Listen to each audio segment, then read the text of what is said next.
Sinibingelele babukeli benseso TV1 nabalandeli bohlelo siyathokoza emakhosini. Namhlanje sisesigodlweni esikhulu sika dokotela.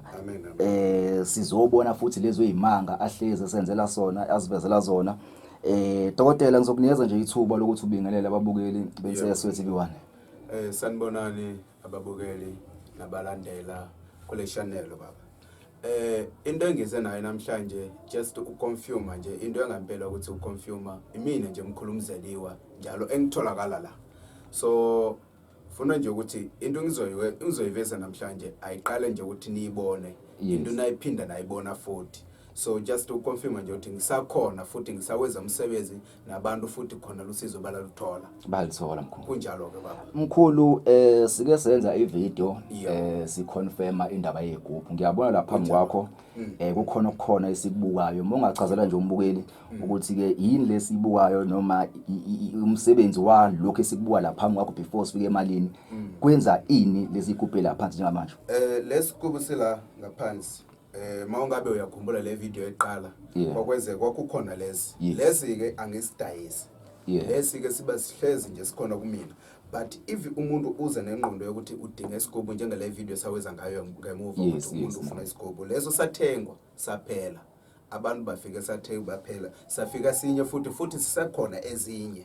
So mawungabe ukhuluma indaba zesigubhu abantu bayasithenga futhi bayasebenzisa.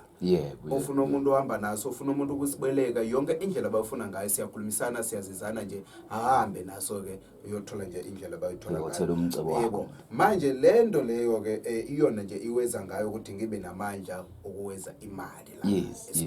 Ezakho lezi ezami lezo ke. Kodwa zikhona futhi ezidayisayo. Sikhona futhi lezo ezidayisayo.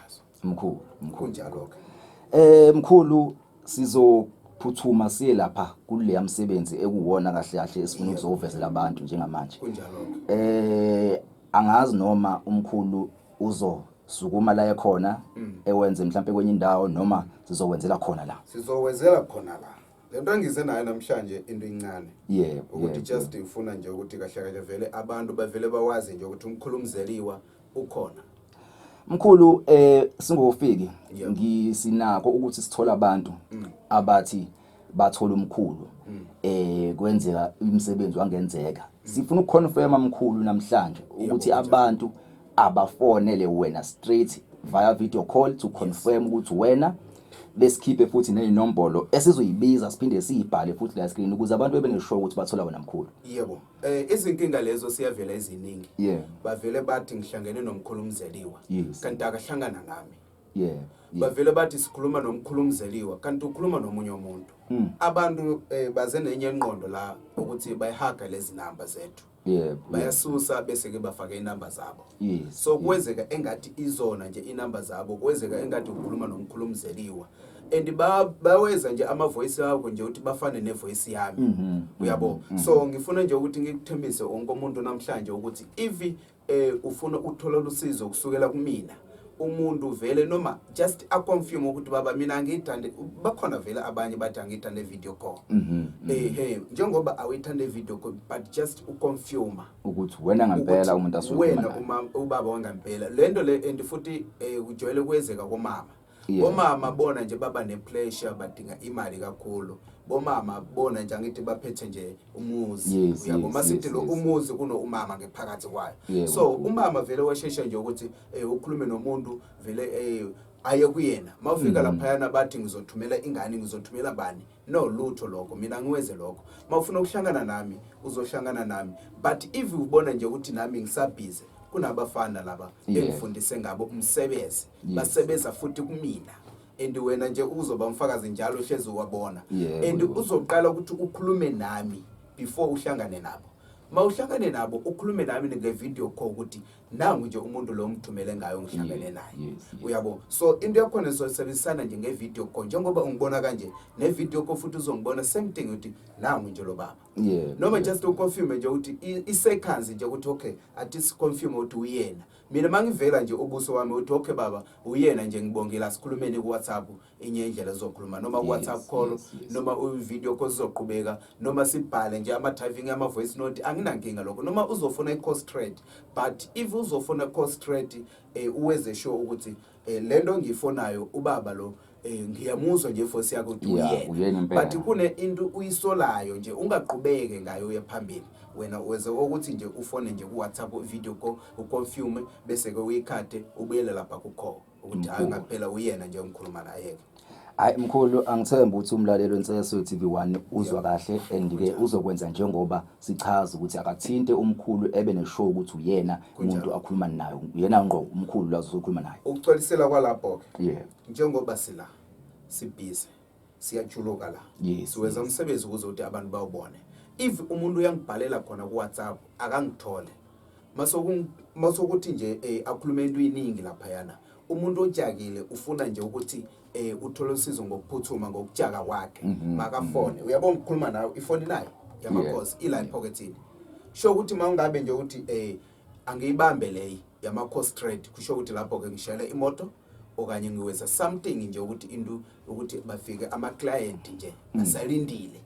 But if ubona nje ukuthi ngitholakala online but angisakuphendule lindake ukuzokuthi ngikuphendule ngesikhathi sakho Konsile mkhulu kunjalo akufike nokujaka la kumina. Yes ngoba umuntu obhizi mkhulu umuntu ngibhize and mawufika kumele ukwazi nje ukuthi if uqale ukukhuluma nami mawukhulume nami uqede 100% kuzoba kanjalo ke usobisana kanjalo ke lezi inkinga engijwayele kusibona ngazo mawufika ama client ngawumina bayafika bese ke abanye ba complain ukuthi umyalezo ngithumele ekseni uyangiphendula ntambama and kumina kubatshela nje ukuthi if be ujakile nje ufuna ukuthola usizo uthatha 5 rand nje airtime uyifanele kumina njengoba into eningi nje ngiyayicaza lapha uconfirm nje kuphela.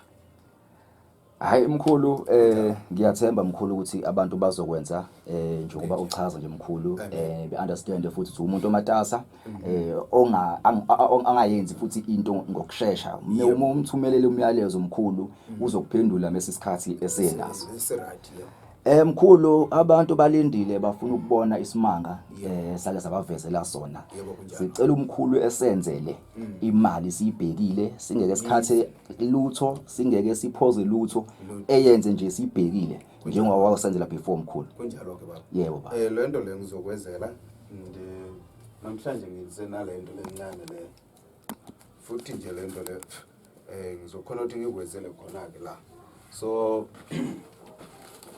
mina mangiwenza umsebenzi wami ngitshela ukuthi nani niyibonele nje ukuthi iyona into yangampela na yabo kwezela ukuthi ube khona umfakazi ngithi ayona imali leyo. Yes mkhulu umuthi lo umuthi uyabona yebo uyawufaka lana uyabona yebo mkhulu ayikho imali engifakele cela ukuthi wena ke nje usondele kwezela nje ukuthi kube khona nje into ebonakala ngabantu awuthi ngiqale la mina umsebenzi mangifuna ukusebenza nomuntu ngisebenza nale ndlela le. Yes kuthiwani la mkhulu Mziliwe angithi yebo mina mangiwenza umsebenzi ngidinga igama lomuntu kuzothi ngiweze ngayo umsebenzi. Yes mkhulu so angithi nayi iphepha yebo ngiyayifaka ngithi yes mkhulu selingenile mangithi nje mina ke ngilivuleke le phepha leli mhlambe ungathi epocketini kwakune something wona lo umuthi nephepha leyo yabo yes ngiyafaka ka ngithi khona lapho thathe lo umuthi kathi bewuwile nje so yes nali iphepha ayikho imali angithi yebo mkhulu uzokuthi ubone ukuthi ufakazi ukuthi imali ayisekho la kodwa mina ngizoweza imanga la ukuthi nani niyibonele nje ukuthi bebuka abantu izoba khona la awushiye kanjalo ke la baba le iphepha le ungayinaki number yami le ngiwezela ukuthi ngiyibize ukuthi umuntu uma ungabe uzoba interested nomsebenzi ngizoweza la makafone kule number 068 121 8131 yayiphinda futhi 068 121 8131 iyona le number izovela lapho futhi escreenini uzothi umuntu angithole lokho ngibizela ukuthi labantu labajwayele ukuntshontsha inamba zabantu kodwa egcineni bangamfonela ukuthi kunomuntu ushonile la umuntu ofile la njengoba nayi mangikhathala lento niyezayo nisova mkhulu kunjalo ke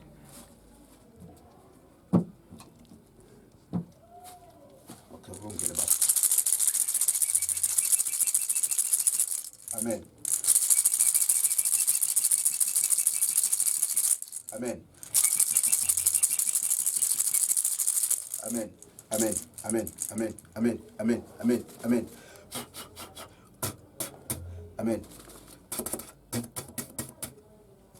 Funa ukuthi baba labantu bayibone imali. Funa nje ukuthi bayibone imali. Funa ukuthi bayibone imali. Funa bayibone imali. Funa bayibone imali. Funa bayibone imali. Funa bayibone imali. Amen baba.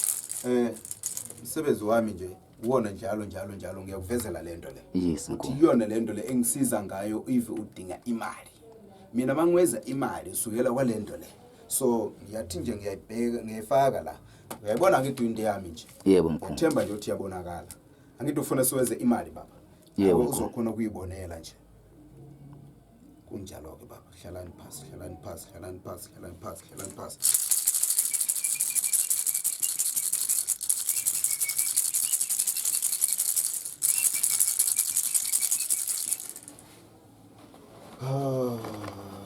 Yes. Bantu bafuna imali baba. Yabona abantu baba bafuna imali. Lento bayidingayo abantu imali. Imali mkhulu. Umdlalo weziwa la endlini. La ekhaya umdlalo weziwa la esigodleni. Mina ngiweza imali. Mawuthi wena ufuna imali fonela mina ke. Akho umdlalo weziwa la esigodleni. Sidinga imali, sidinga imali, sidinga imali, sidinga imali, sidinga imali, sidinga imali, sidinga imali. Bavezele ukuthi unamandla angakanani. Funa nje ukuthi babuke nje bayibonele nje ukuthi unamandla angakanani. Sidinga imali la. Ngiyabonga, ngiyabonga, ngiyabonga, ngiyabonga, ngiyabonga, ngiyabonga, ngiyabonga. Sidinga imali la baba. Baba unganginikeza nje sikafunyana nje uthi nawe nje uzokhona ungacishe ikhamera yakho abantu bayibukele nje uthi iyona lento yeziyo la ekhaya baba. Yebo mkhulu.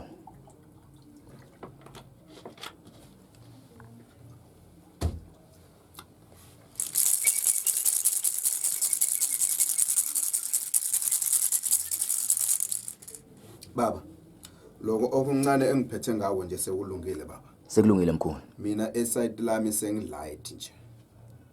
Lokho okuncane sokukhona la sizovela uthi nawe nje uyibukele baba ukuthi nawe ongomuntu uzokhona nje uthi akholwe lento siwezayo la. Yes baba. La ekhaya ayikho umdlalweni la oweziwa la baba. Uyangizwa baba? Ngiyawuzwa mkhulu.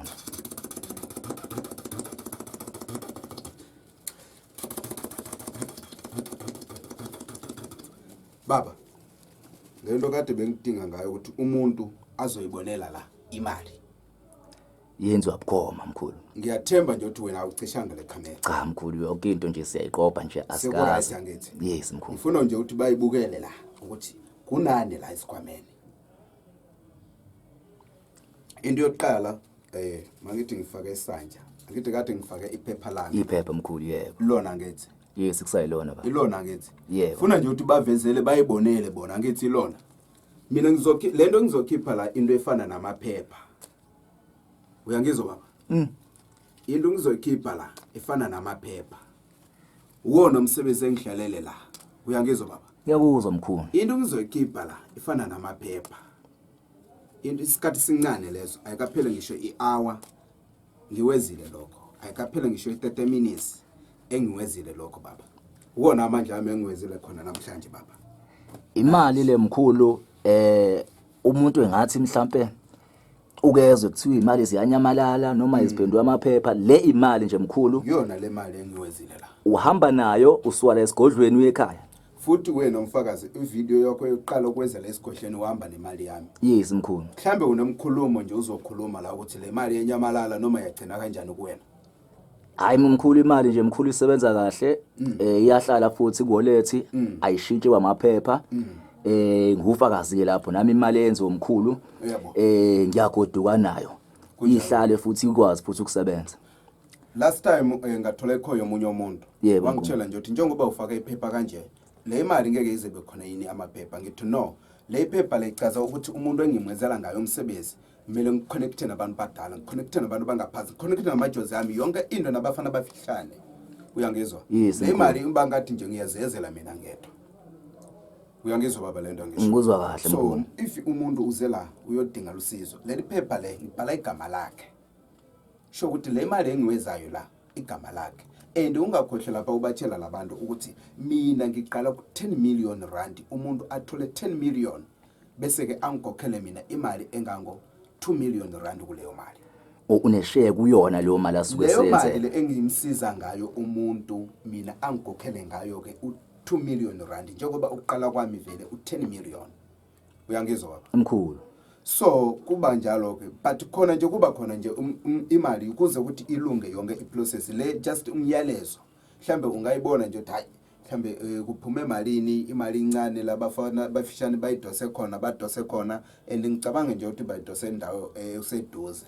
Kusheshile mkhulu. Usheshe kubuyile njengoba ngithe ngiwezela la umyalezo ukuthi lento ngihlalele la ukwenza imali.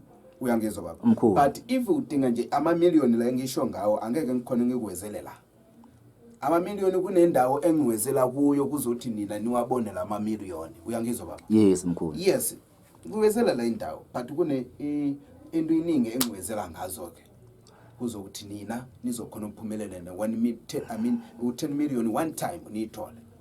Umuntu uyogodukela nawo 10 million wakhe ahambe naye futhi umbuzo omhlangana nawo umbuzo omningi ukuthi baba ngingakhona ukuthatha leyo mali ngihambise ebank.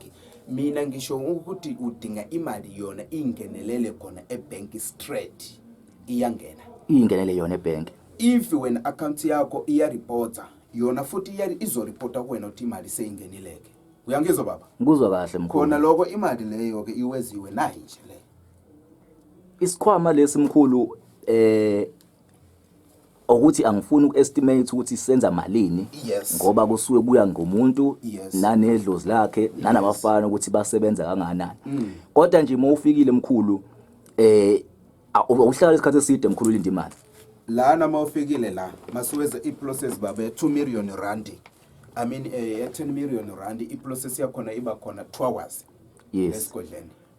Uyangizwa? Yebo baba. 2 hours ukwehla phansi. Makungabe nje ukuthi amajozi akho vele shares nje ukuthi bakulandela wena ke nje ukuthi ihlahla yakho vele isephezulu. Njengoba abanye abantu siqala ukulungisa ihlahla oqala before siweza umsebenzi wabo. But if unehlahla wena ukuthi hayi umuntu unehlahla lo iyathatha nje u-hour abanye abantu nje 45 minutes. But maximum yakhona is 2 hours ukwenza i10 million kule siyaweza ngayo 10 million rand. Wena ngifuthi ngiyathemba nje ukuthi uyasazi lesi. Abantu futhi mkhulu bayalazi ibhokisi baka babona. Leli bhokisi lelo senza ngalo 10 million rand. Kunento iningi eyeziwa nala imali. Umuntu omkhulu engazibuza ukuthi mangisuka eGoli noma ngisuka eCape Town noma ngisuka endaweni ekude. So le process le ungayenza ngosuku uphindele emuva. Noma futhi ungahamba naye imali yakho uyibhukela la ubhuka khona. Kusasa ekseni ugibele nemali yakho uye ekhaya. Angeke ishintshe le mali mkhulu. Angeke ishintshe le mali. Le imali noma makungabe nje ukuthi siwezele imali 10 million. Mina ngiyathatha lo owami 2 million. Wena uzothi baba ngawuthi ngithathe imali incane noma i5000 ngiyobhuka ngilale. Le inye imali ngizoyihlala esigodleni kwakho. Ngifuna ngiyibone kusasa mangiyiphatha ukuthi iyona yangampela.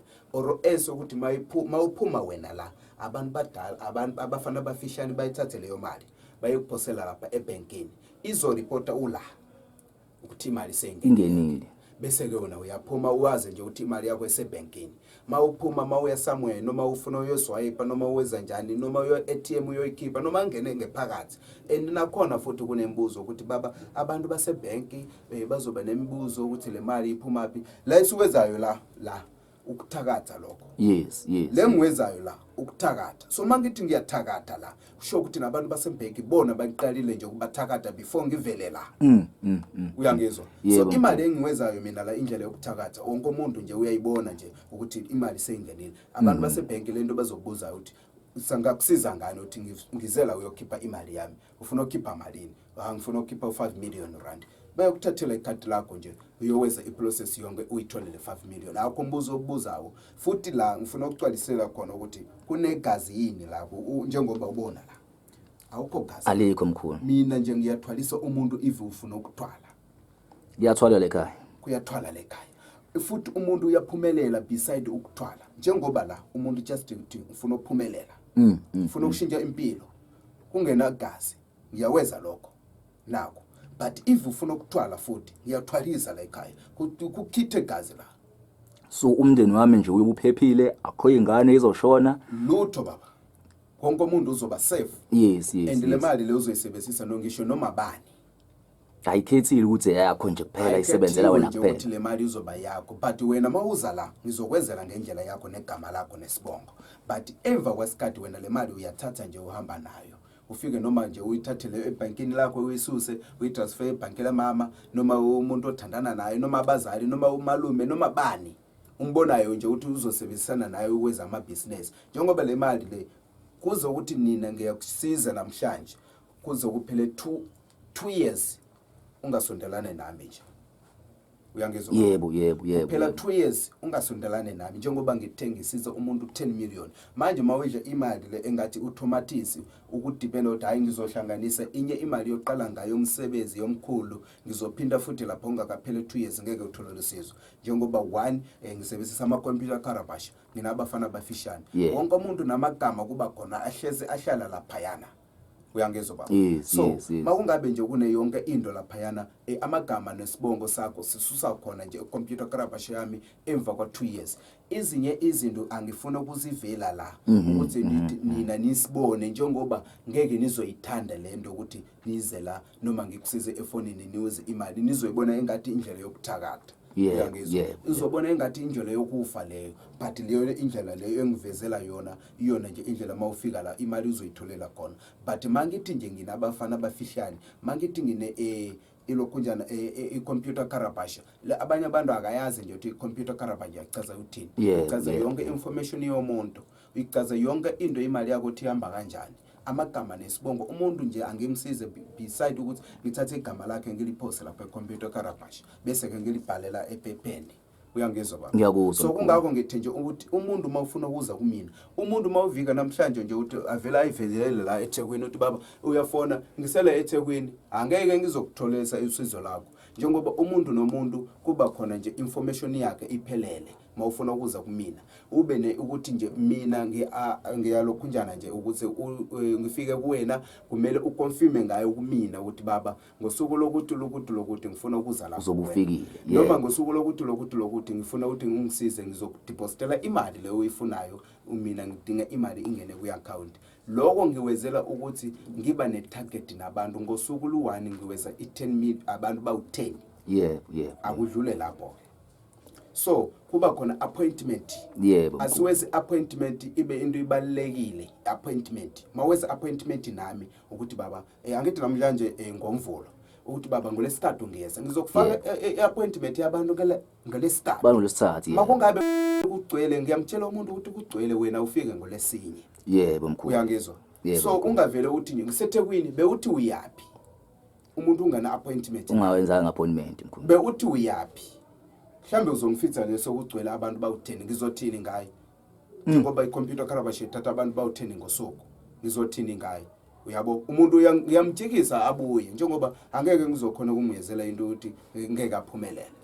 So kuyabhukhwa mkhulu Moses Godlweni. Appointment iyona into ibalekile. Mkhulu ngesimo sokuthi ibhiziningi and nawe futhi umuntu omatasa. Ngizocela nje mkhulu ubaphindele abantu inombolo abafuna imicebo ukuthi bakuthele. Le inombolo yami baba ithi 081. 068. 068-121-8131. Yebo mkhulu. 068-121-8131. Abafuna imali, abafuna igubhu bakuthinta kule nombolo. Abafuna igubhu banenkinga umuntu othandana naye umjolo ahambe kahle. Siyazi le situation yethu nje amantombazana bathanda ukujika njeka. Nabafana labo bathembise nje ukulobola. Akafuna ukulobola kodwa yonke into banayo. Oza kumina ngizokusiza. Kuyalashwa la ekhaya. Yonke into nje iyawenziwa la ekhaya. Mkhulu sibonge ithuba nesikhathi osinike sona ukuthi sikwazi ukufika sixoxe nawe mkhulu. Amen. Until ke abantu ke bathinta udokotela benze show babhuka benze show bakhuluma naye. Umuntu engafiki nje eThekwini esefika akabhuke isikhathi sisakhona. Mkhulu isigodlo sakho seThekwini ba. Amen ba. seThekwini mina. Okay mkhulu siyabonga mkhulu sinikeze ithuba. Mina baba makazi ne 25,000 umuntu usizo uyathola. Uyalithola usizo. Amen ba. Siyabonga mkhulu.